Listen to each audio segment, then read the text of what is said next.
Көрермендер, менің анам 10 қолынан, 10 саусағынан өнер тамған адам. Бізді бала кезімізден осы өнерге баулып келе жатыр. Ол кісі ешқашанда құр қарап отырмайды негізі. Бала көзімізден біз өзі кішкене орта шаруа жанұяда тұрмысқа келдім. Бізге барлық көйлегімізге дейін, сырт киімімізге дейін бәрін біздің анамыз өзіміз тігіп беретін.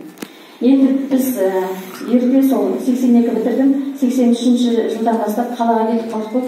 Анамыздың бір жаңағы өнерін үйренбей, солай құралақан қалғаныма кейде өкінемін. Ал енді мынандай орта жасқа келгеннен кейін біздің де балаларымыз бар, біздің де артымызда ұрпағымыз бар. Соларға бізде шешемізден қалған бір кішкене болса да өнерімізді көрсетуіміз керек қой. Сол үшін мынау тұрған, мына екі көрпе, енді сенесіздер ме, сенбейсіздер ме, бұл менің жасауыма жасаған шешемнің жаңа көрпесі. Осы 20 жыл болды, 20 жыл көзімнің қарашығындай осыны төсеп, қайтадан сразу жинап алып, осындай сақтап отырмын. Одан кейін мына түскиіз деп аталады, мынау сырмақ деп, бұны жерге төсесе де болады, сырмақ десе болады. Енді жақын келіп көрсеңіздер болады. Мен мамам айтты, мама, енді ең болмаса осы оюды ойып маған, осыны үйретіңізші деп, мынаны мен ана қызым саяға жасауына жасайын деп араңдап, мынау драп, астында драп мата, соның бетіне мына барқыттан жаңағы тықыр барқыт дейді ғой, мына бүйір, содан ойып, мынаның бәрі жаңағы сатылатын дүние, осының бәрін өрнектеп, мынау қошқар мүйіз ою деп аталады. Осы сырмағым міне әлі біткен жоқ, енді қашан бітеді, мен тігіп жатырмыз қарашы. Ал мына астындағы, бұл енді біздікі емес, таңында отырған шығарсыздар. Бұл жаңағы Қытайдан оралман туыстарымыз бар еді, сол кісілерді маған сыйға тартқан көрпесі. Негізінде бұл да қиын емес. Бала кезімізде жаңағы шешеміз мынандай керме дейді ғой, кермеге керіп қойып, осындай маталарды гүлін сызып алатында тоқып кетіп қалатын. Содан кейін біздер айтатын, мынаны қолдан тигенде сендерді арасында тоқып қойыңдар деп. Сонда мамамның талай түскиізін бізде тоқығанбыз. Жаңағы осы Алматыға келген кезде барлық дүниені істедік қой. Сол кездерде ақша жоқ, жаңағы тоқырау заманында мен көп жаңағы нәски, сөйлейін балаларға бас киім тоқыдым, тақия тоқыдым, шапка. Сол тоқып 1000 теңгеден, 5 теңгеден сатып сол біраз өзімізде торговля жасағанбыз негізінде. Жасыратын ештеңе жоқ иә. Енді сол кездегі мынау қалған бір остаток жіптер бар екен, қалдық. Сол жіптерден мына кеше ғана мынандай табақтың астына қоятын, қалдықшын екені көрініп тұр. Осыдан табақтың астына қоятын мынандай орамал тоқыдым. Жақын көрсеңіздер болады. Көрмейді ішінде астында жіптер шығып кеткен ішіне бар еді. Мынандай екі тоқыдық, енді үшеуін де тоқу керек. Сондай. Енді мен өнерімді көрсетіп, өлеңімді айтып берейін.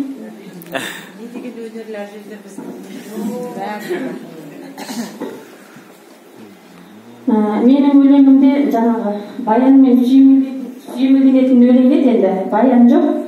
Мына өзіміздің Кеген ауданында бізде Сәбем Нұрбаев деген атақты әнші композитор ағамыз бар.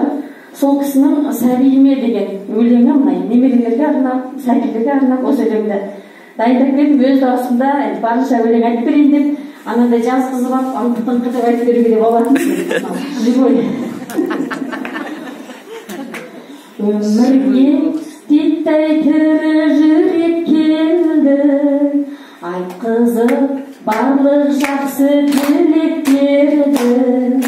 Сәбидің тәтті құсын сақтау үшін жолдастар күшейтейік көзеттерді. Желбіреген толымшағы сүп-сүйкімді құлыншағым сөзсіз. Әлди жүрегіммен мейірім мол бір өзіңе көзсіз. Күнәдан пәк адамды әлдилеген, есігін тербетейік әлдиненен.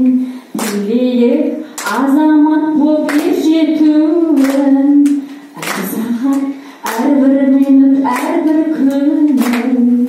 Желбіреген толымшағым, сүп-сүйкімді құлыншағым сөзсіз. Әлди жүрегім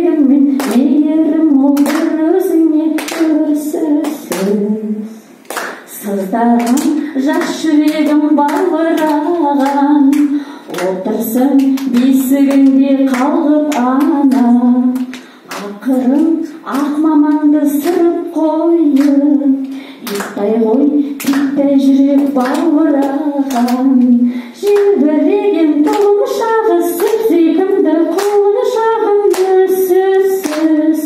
Әлде жүрегіммен мейірім мол бір өзіңе көзсіз.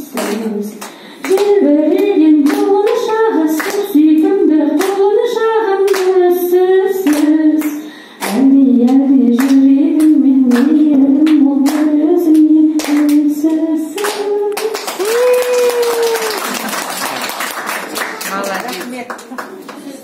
Күшті әжелер. Тамаша әжелер. Енді